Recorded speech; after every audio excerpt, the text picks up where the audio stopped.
This is a place where few travellers dare to tread. A place that's been locked in bloody conflict for more than 20 years.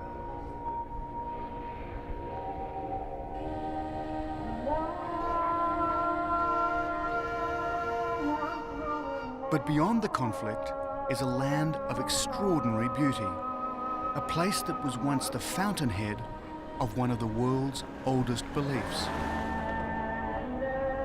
For me, this is a special journey to a valley hidden deep in this strictly Islamic land, as I seek the gigantic relics of a much more ancient faith, the lost Buddhas of Afghanistan.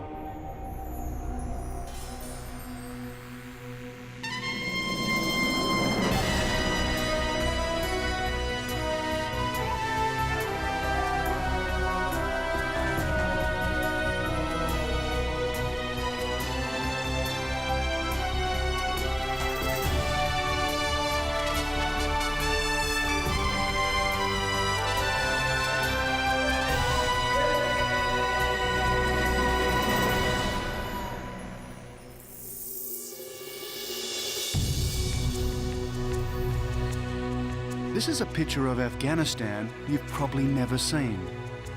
It's an ancient realm of extraordinary culture, landscape, and people.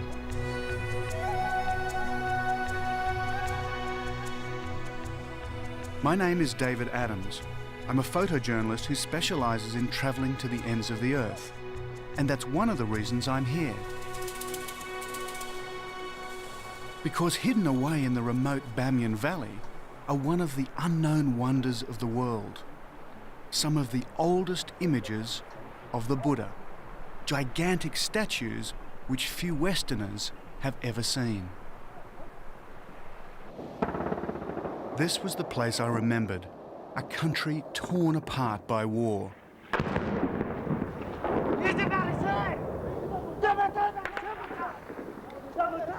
Five years ago, I was here as a freelance war correspondent. Now the front line is that way, and the Hezbollah militia are firing right over my position through the other side of the city. But I knew that beyond the bombs and the bigotry was a hidden treasure, a place from where an ancient religion took its creed to the world. I swore that one day I'd seek out Bamiyan and its lost Buddhas. Afghanistan is a landlocked country in Central Asia, sandwiched between Pakistan and Iran. From the capital Kabul, I head for Herat, and then up to Mazar-e-Sharif, and then on to Bamiyan. My journey starts, though, in Pakistan, at a point where most people get their first and only glimpse of Afghanistan. It's on a road well trodden by armies, smugglers, and spies, the Khyber Pass.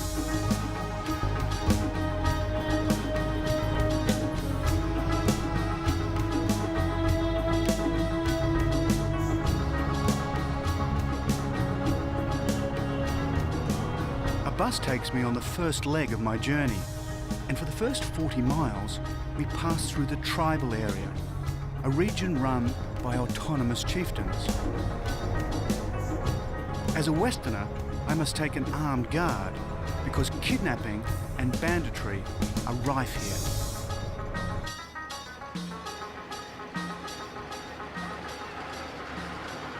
Then a familiar sight. 5 years ago, I remember passing this burnt-out tank. It's still here. We've just crossed the border into Afghanistan. Allow this 10,000 rupees Afghani this Kabul bank. These kids are offering to exchange my American dollars and Pakistani rupees for the local currency, Afghanis. And so how much do they want for all of this? He's asking for 100 rupees He wants 100 rupees. Yes. for this amount of money. That He doesn't said, sound like the right exchange rate, is it? yeah, I don't think so, but that's what he wants from you. If you can The buy. problem is, there are 40,000 Afghanis to the dollar, and these guys are only offering me 10,000. But someday I think he'll be a very good businessman. Thank you.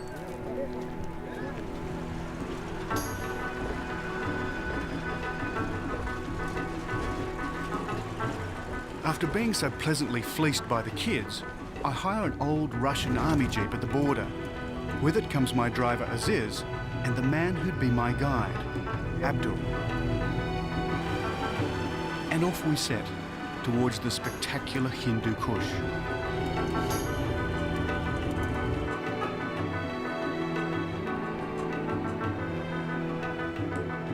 Slowly the road snakes towards Kabul, and as we go, it brings back a terrible sense of déjà vu. The last time I travelled up this road, it was controlled by the warlords of the Mujahideen, and there were checkpoints all the way along it, each one extracting a toll. If you refused to pay it, it could have cost you your life.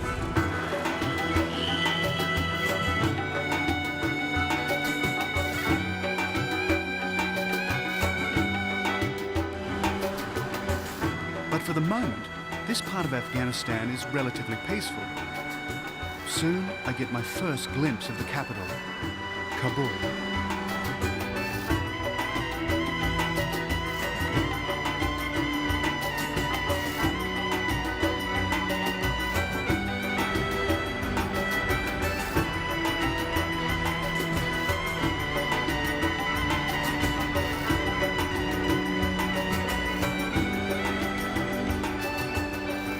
You don't have to go far to see evidence of war.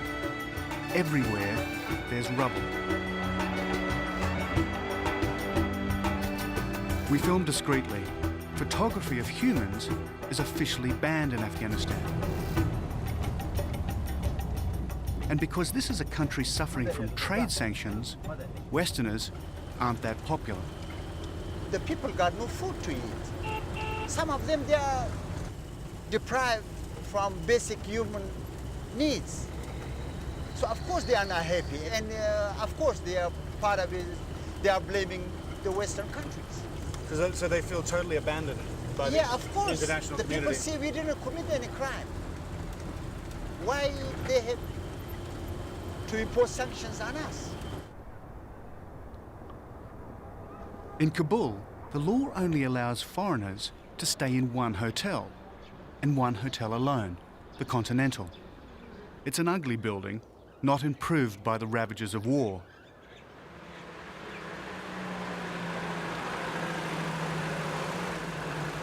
It was where I stayed last time, and it's where I stay this time.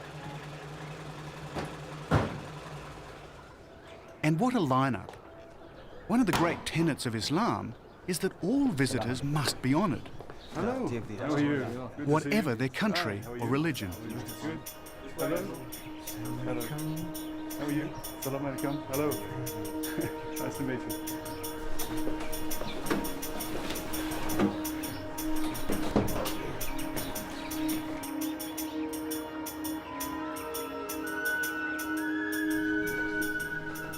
The plight of the Continental sums up Afghanistan. Normally, an international hotel like this would be brimming with businessmen, politicians, and power brokers. But aside from me, it's empty. A deserted monument to Afghanistan's international isolation.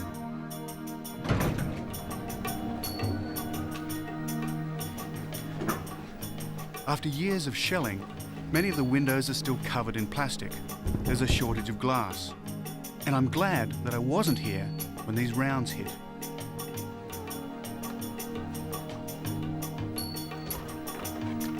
I asked for my old room. It's of course no problem. I've got the pick of the hotel.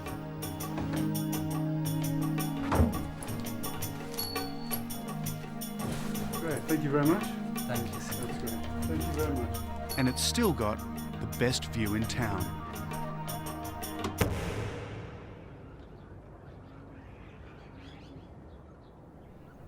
Now, 5 years ago, standing here. This was a panorama of battle, where tanks over on that far hill, all the way through the city was just gunfire, and then from outside rockets would come in and just lob into the city. It's just incredible to see it at peace. It's something I couldn't quite imagine 5 years ago.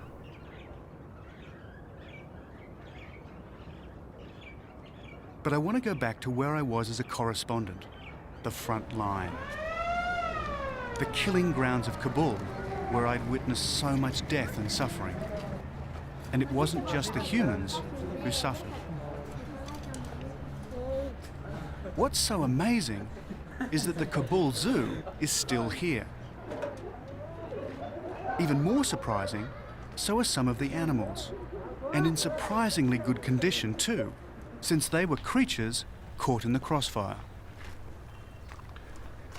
Well, I guess you'd have to say this is about the saddest bear in the world, but it's a miracle that he's here at all, because during the battle for Kabul, the zoo was the front line, and all around here there are trenches.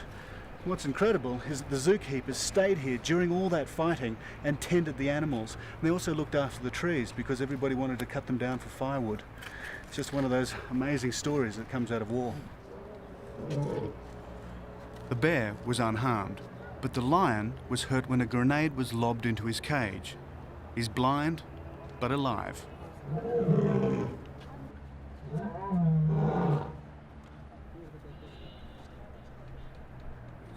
It's here that I first encountered the Islamic warriors whose leaders control this country, the Taliban. They couldn't look less like the fierce champions of Islam demonized in the Western media. And in a place where photography is rigidly policed, they're naturally enough intrigued by my camera. But to place all Taliban in the same fundamentalist camp is not to understand where they're coming from. Most of them just want to see order restored and a better life for their children.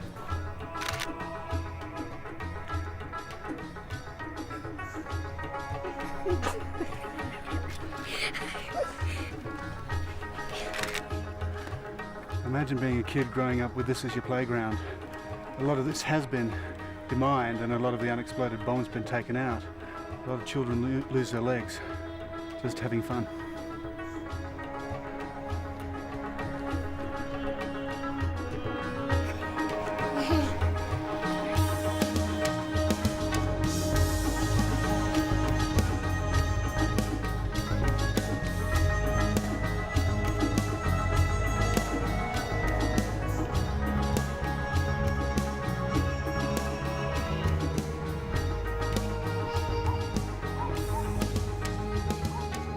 It's been a daunting first day back in Kabul, back in a ruined city where people still live with the prospect that any day the end of their world could come.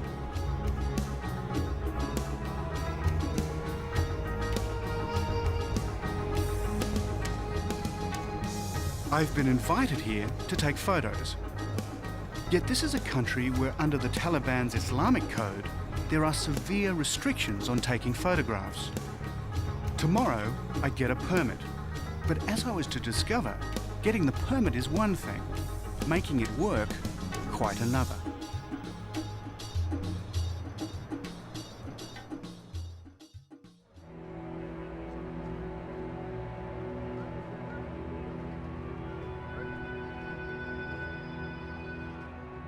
Morning in Kabul, and sunrise reveals a shattered city. 20 years of fighting has taken a terrible toll on the Afghan capital.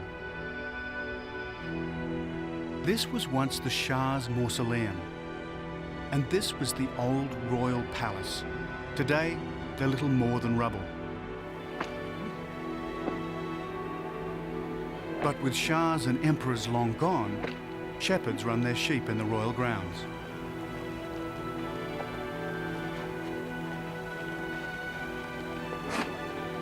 My journey will take me across the country from Kabul to Herat.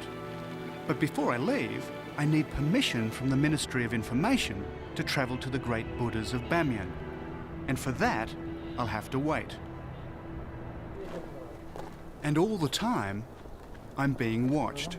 The Taliban are everywhere. You can tell them by their black turbans. The word Taliban means religious student.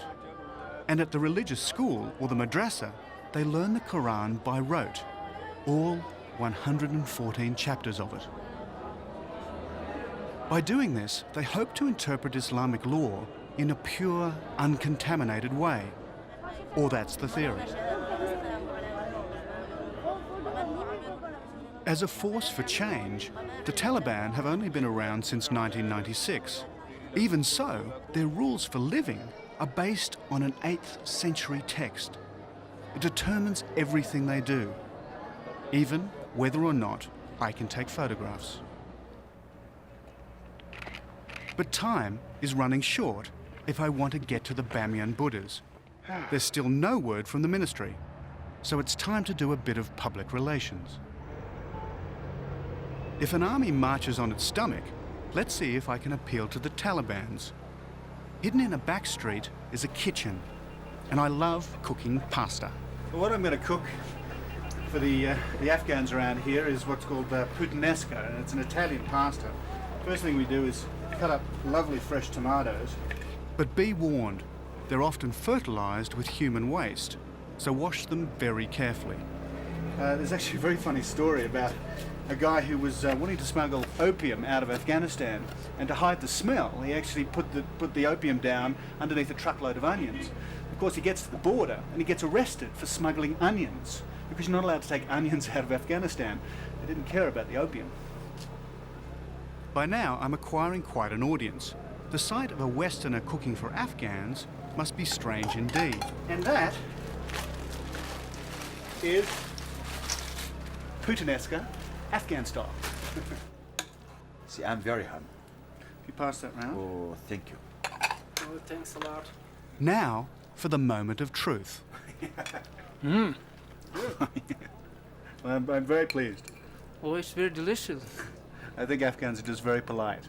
No. Fortunately, one of It's my okay, guests is from the Ministry of Information. I like it. You like pasta? Maybe he can put a good word in for us. He obviously likes my cooking, but what about Abdul? It's nice. Do you like it? Yeah, but no, so I think you... Did you forget salt? No, but it's got capers and anchovies. They're very salty. Can I use some ketchup? He wants to put salt and ketchup on it.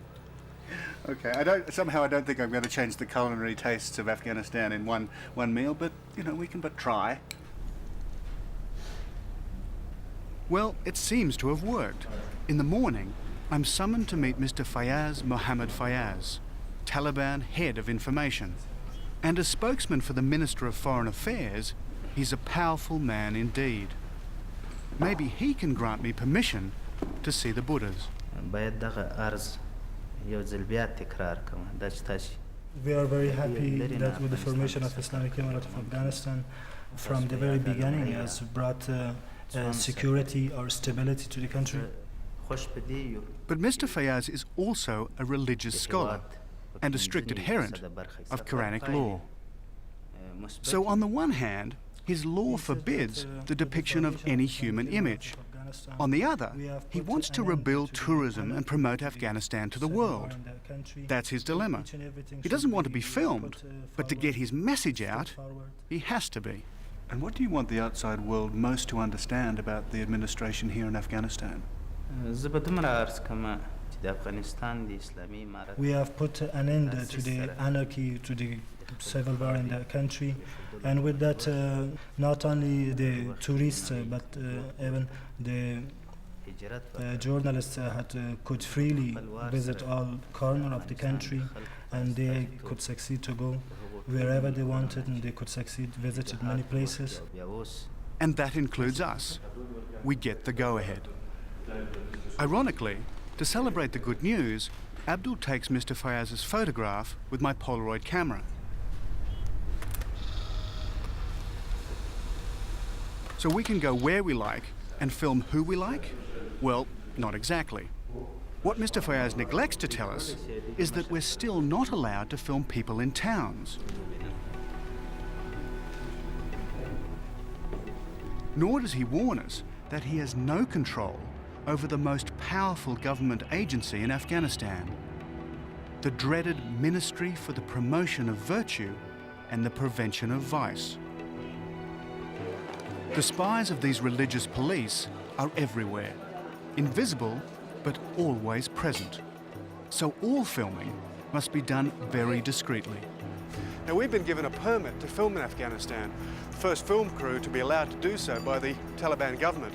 The problem is, we're not allowed to film anybody. We can only film the country and buildings. So doing this, walking openly in the street and filming, is very much against the law. I could be arrested and our cameras could be taken away and smashed. So as you can appreciate, this is not going to be an easy film to make.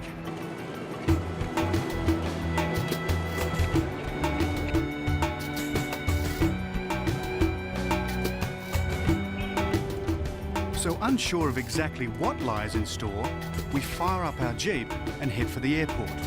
Our destination? Herat. Once one of the greatest centres of learning in Asia, it was also where one of the greatest spy games was played out.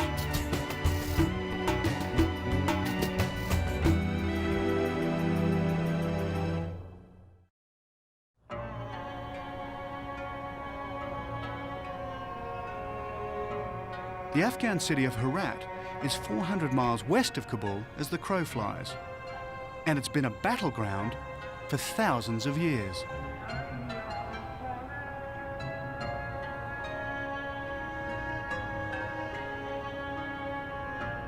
In its day, it was one of the greatest centres of culture and learning in medieval Asia. The city is on Afghanistan's western border with Iran. From here, I'll head northeast towards Mazar-e-Sharif before I go to Bamiyan. And once more, I'm faced with delays.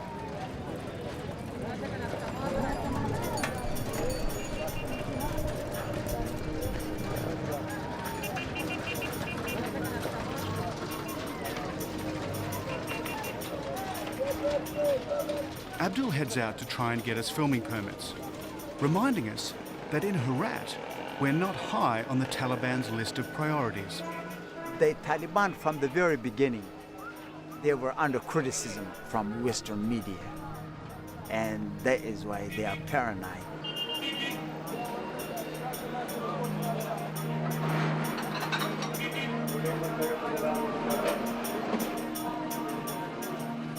Abdul is trying to find the local Taliban commander, the only man who can give us the nod. It seems Kabul's ministerial writ doesn't extend to Herat. So while Abdul haggles, I wait in a restaurant specialising in boiled sheep's brains.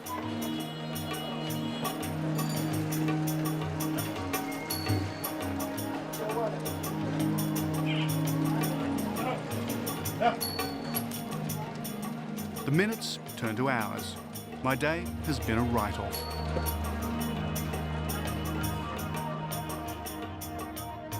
Next day, a permit arrives. We can film Herat's ancient university, though there's not much left of it now. It was largely demolished by British soldiers in the 18th century.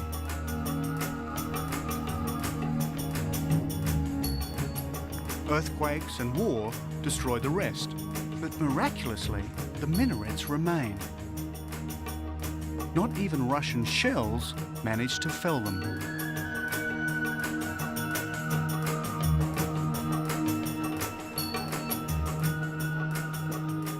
But permission to enter the citadel hasn't come through yet.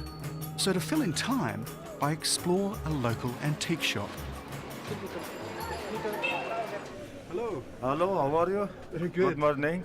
You have a fantastic shop here. Thank you. Just look it. Thank you very much. Just look it. Okay. Big shop, many things. Okay. Maybe glass, silver, copper.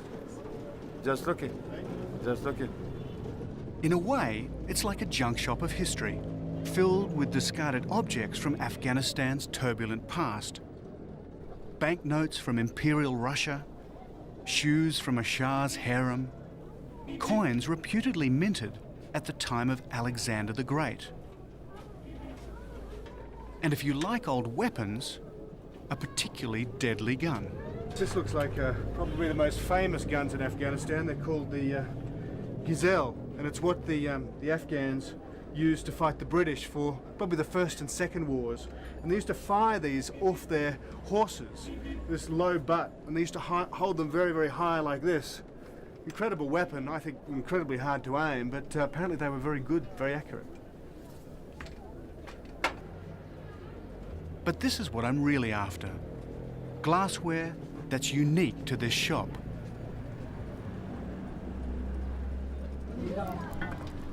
Just out the back is a kiln where the same family's been making it to the same formula for centuries. And their method? Well, it's a closely guarded secret, handed down from generation to generation. And even with sanctions, they have no shortage of buyers. In fact, they've just got another. 2 pieces, $1. 2 pieces, $1. I think I'll be buying a lot. Yes. At last, permission has arrived from the Taliban. I can film in the Great Citadel. I must say I'm surprised. This is a military base, and pictures would be of strategic interest to an enemy. Yet they let us film. But on one condition. Every person must be removed before we enter.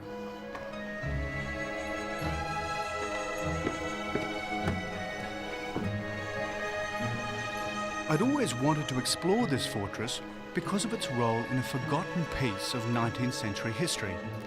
The secret spy wars between Britain and Russia, known as the Great Game. Afghanistan was the gateway to British India, and Russia wanted to control that gateway. Intrepid British and Russian army officers roamed the country in disguise, mapping and spying all the military routes. One of them was Lieutenant Eldridge Pottinger. After being held under siege for months in the Herat citadel, it was Pottinger who saved the day for the Afghans.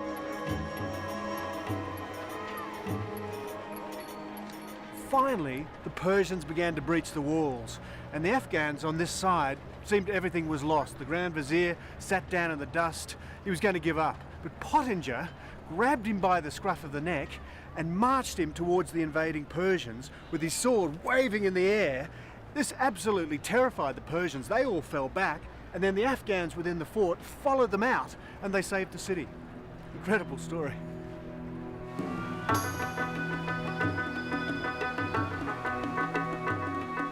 In a way, the Great Game sums up Afghanistan's problem in a nutshell.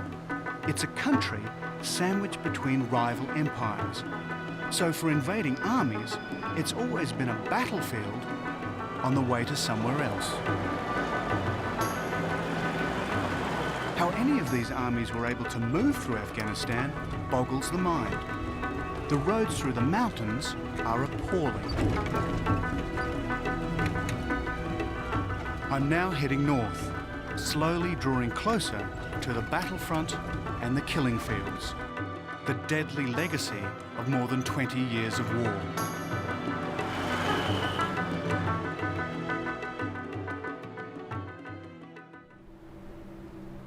The center of Afghanistan is one of the bleakest wildernesses in Asia. Everything here is influenced by one chilling fact. They've been fighting not for 20 years, but for 2,000 years. For Afghanistan has always been a land of invasion, rival warlords, and violence. Beautiful little castle, that. And you see them all up and down these valleys. They defend every strategic position.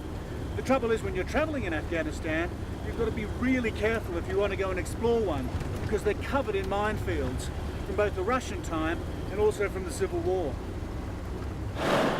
We're now deep in the mountains of central Afghanistan, on the road to Mazar-e Sharif, the last major stop before the front line. I hope that we don't cause them any problems by coming here, but we had to really... The killing fields, though, extend all the way to the outskirts of the city. This is landmine country. the drought in Afghanistan, many places in Afghanistan. And if that isn't enough, there's another scourge. A terrible drought has forced these people out of the nearby mountains into this place, an abandoned barracks in the middle of a battlefield.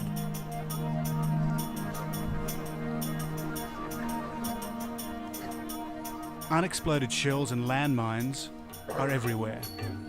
The human toll extracted by starvation and explosion is terrible.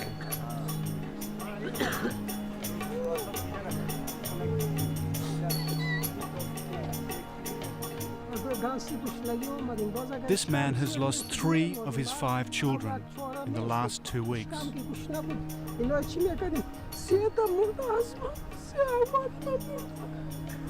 He complained from Hungary, from drought.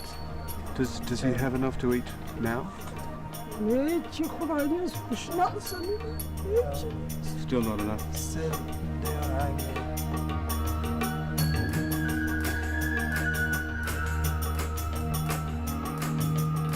For once, we can film safely without our Taliban minders, because we're here under the protection of the Halo Trust. These guys are the miracle workers who destroy the unexploded shells and landmines. How long has it taken to collect just these? Is this over some months or weeks? Yeah, But a serious.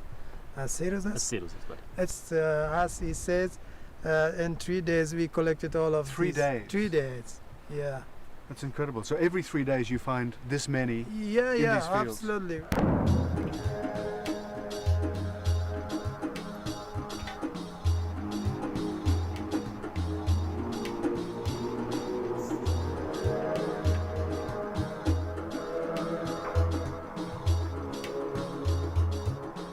This work is hideously slow, and there's no way to go any faster.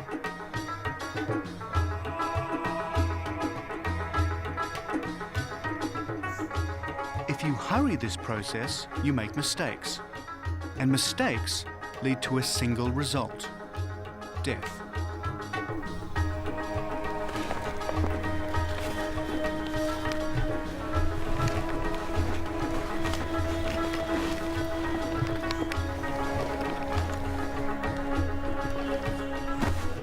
It's estimated there are still 10 million landmines to be cleared in Afghanistan. Every day, someone, somewhere, treads on one. Bashir Khan here has just found a landmine, and that's one of thousands yet to be dug up on this hillside.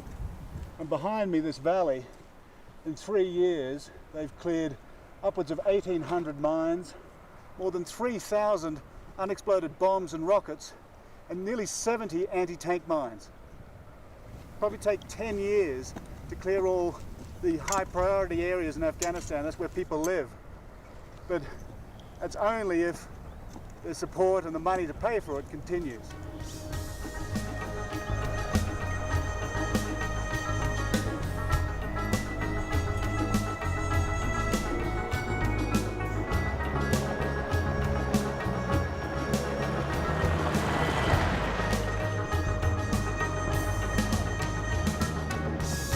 At last, after 2 days' torturous drive, we make it into Mazar-e-Sharif.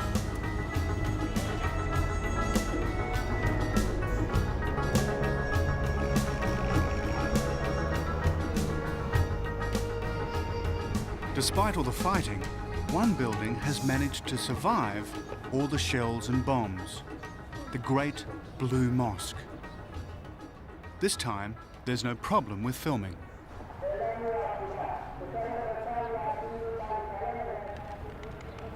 Of course, the same rules apply here.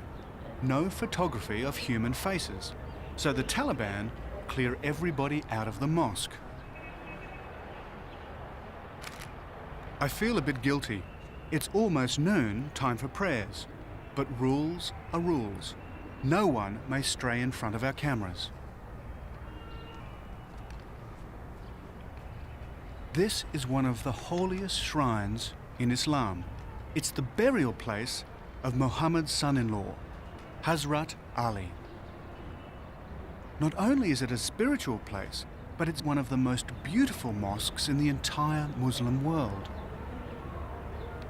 Well, we've just heard some rather disturbing news from the BBC and confirmed by the UN that the US might be moving towards another missile strike in Afghanistan aimed at one of the camps perhaps associated with the alleged terrorist Osama bin Laden.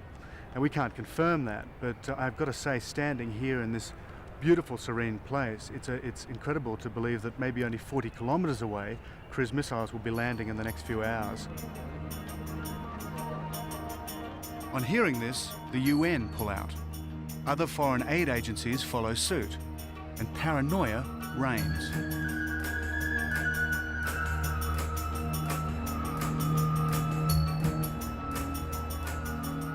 All we can do is wait.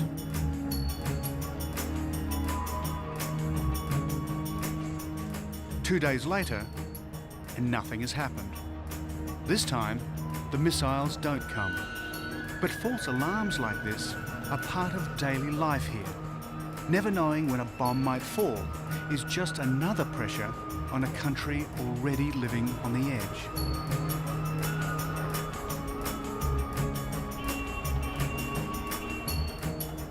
With the crisis seemingly past, the paranoia subsides.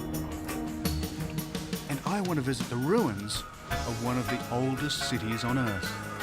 We just heard, we got permission.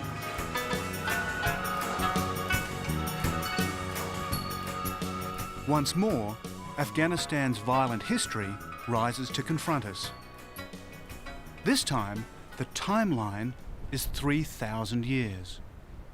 This is Balkh, once called the mother of all cities, though it also could be called the mother of all cemeteries.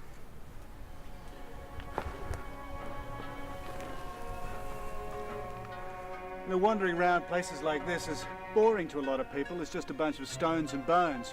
Well, in fact, as you can see, that's literally what it is. There are bones all over the place. Most of us just think about the last 20 years of war here in Afghanistan, but really it's about much more. Places like Balkh and sites like this all over the country. These bones, these ruins, go back to the earliest of times. This is what Afghanistan is really all about. In fact, Balkh is built on bones. All around its crumbling walls are the bleached remains of human habitation.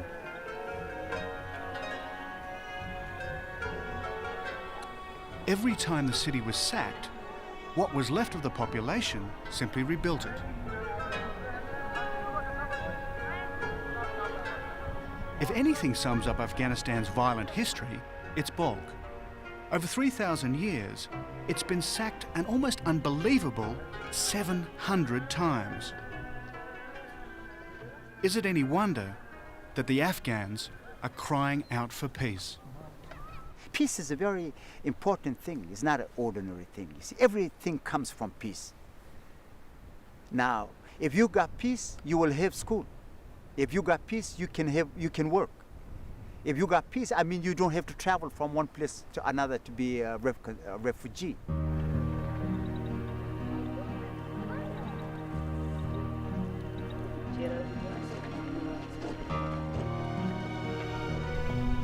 Tomorrow, I head for a sacred valley, a place where a religion was once practiced that prided itself on peacefulness. But it isn't a valley of Islam. I'm finally heading for Bamiyan, the lost valley of the Buddhas.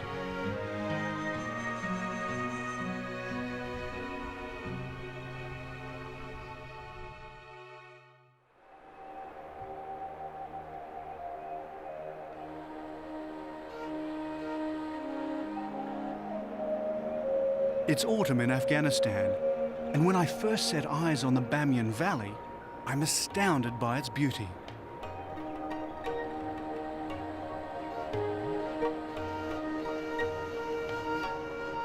This is the Afghanistan few people ever see, and I'm one of the first Westerners for a long time who's been allowed to show it to the world.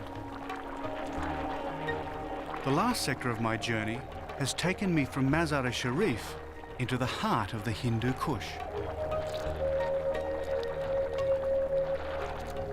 Not far from where natural mineral waters bubble from the ground, I find a great photographic vantage point. From here, I catch my first glimpse of the lost Buddhas of Afghanistan. And what colossal statues they are. That one there in the distance is 180 feet high. That's 57 meters, carved out of living rock, the height of a 20-story building.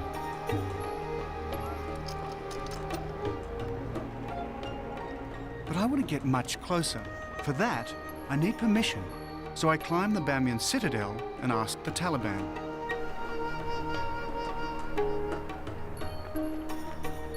This medieval fortress is both a ruin and a strategic outpost. The Taliban tell me this place is called the City of Noise. It's deathly quiet now, but it got its name because of the cries of people slaughtered here by Genghis Khan more than 800 years ago. The killing went on for days. And you can die just as horribly up here today, because this whole mountain is full of mines. Any step just off the trails here, and you're dead. News from the Taliban commander is not good. The Buddhas are of military significance. Access will almost definitely be denied.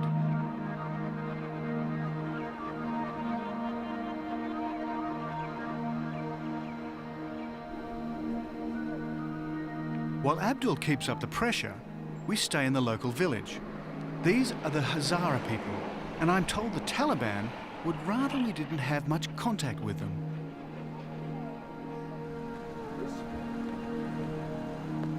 The Hazara are the descendants of Genghis Khan's warriors, and they want independence for their valley, which is probably why the Taliban don't entirely trust them. At the moment, there's an uneasy truce between the Taliban and the Hazara.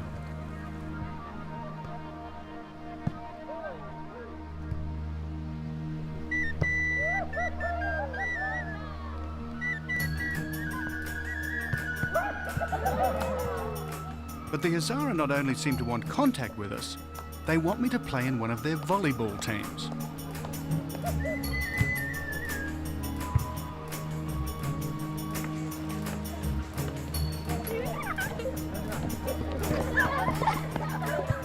We film discreetly. Officially, the Taliban has banned all sports in Afghanistan. Well, obviously, no one told the Hazara.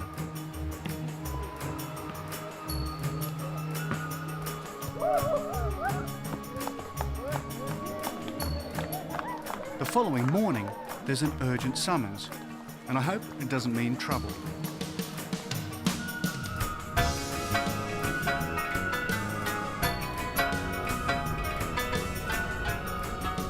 It doesn't. If we leave this second, I can see the Buddhas.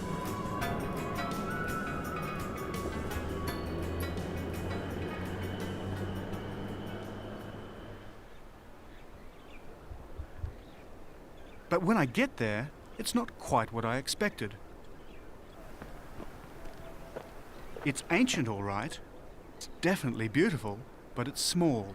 Not one of those big ones I saw across the valley the day before. It's also not in very good shape.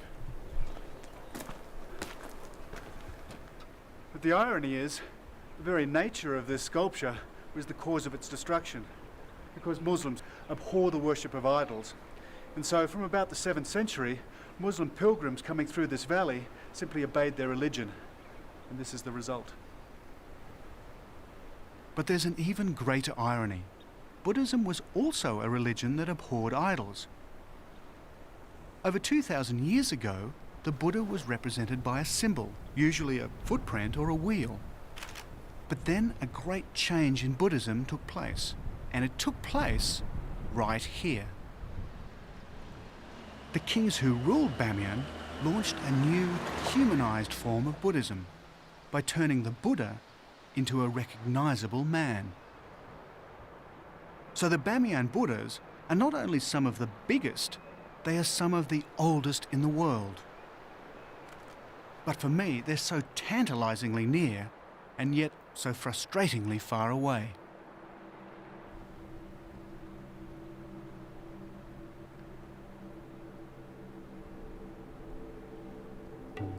Early next morning, we have one last-ditch attempt to get permission. And miraculously, it works.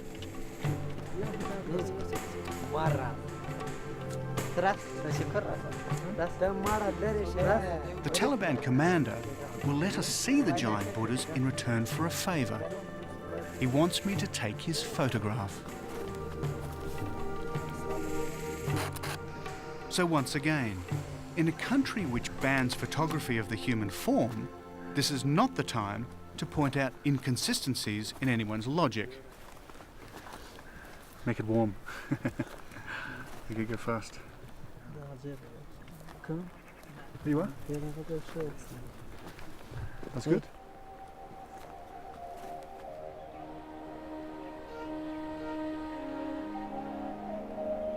So at last, I get my chance to explore the Buddhas.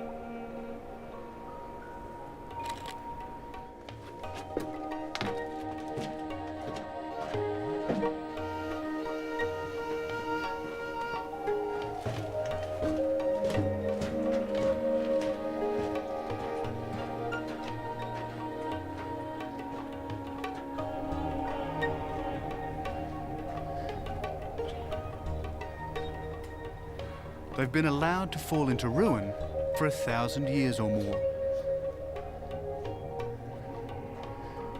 But nevertheless, this is one of the most amazing places I've been to anywhere. This is an incredible rabbit warren. This whole mountain is just full of tunnels, and they all lead to little chambers which monks would have lived in or prayed in, and they all congregate round the Buddha here. And as you can see, the top of his face has been carved off. It may have been Genghis Khan, it may have been pilgrims, or it may have been relatively recently. And they've burnt and blackened the face as well. But you can still see it's an incredible sculpture, one of the greatest, I think you'd have to say, in the world. And then I'm told the reason why they were so reluctant to let us film here. Underneath is a Taliban ammunition dump.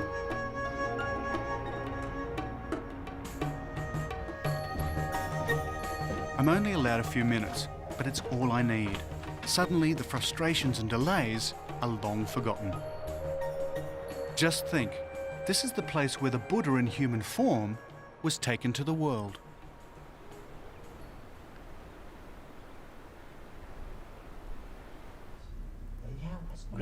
Before we leave, Abdul has an unpleasant task to perform. It seems our driver's assistant has been spying for the religious police. Maybe it's why we had so many problems getting permission. We'll never know. But Abdul's outraged, not only because he's been spying, but because he's broken a cardinal rule of Islam by being inhospitable to strangers.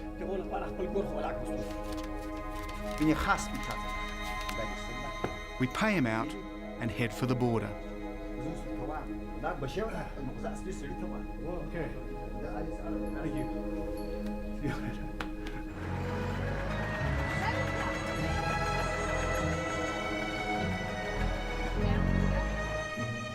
As we head back up the Khyber Pass, I begin to realize what we've achieved. We're one of the few documentary crews who've not been thrown out by the Taliban, largely because we tried to stick to the spirit of their rules. And while we found some of those rules frustrating, they respected us for trying to stick to them. They may have restricted and limited what we could film, but they never tried to censor what we wanted to say.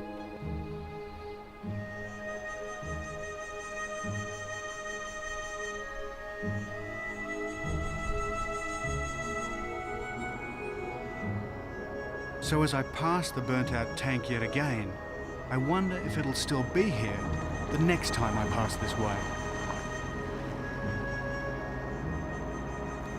I also wonder what other secrets lie hidden in this troubled but beautiful land. A land longing to shed its embattled image as it tries to emerge from isolation at the ends of the earth.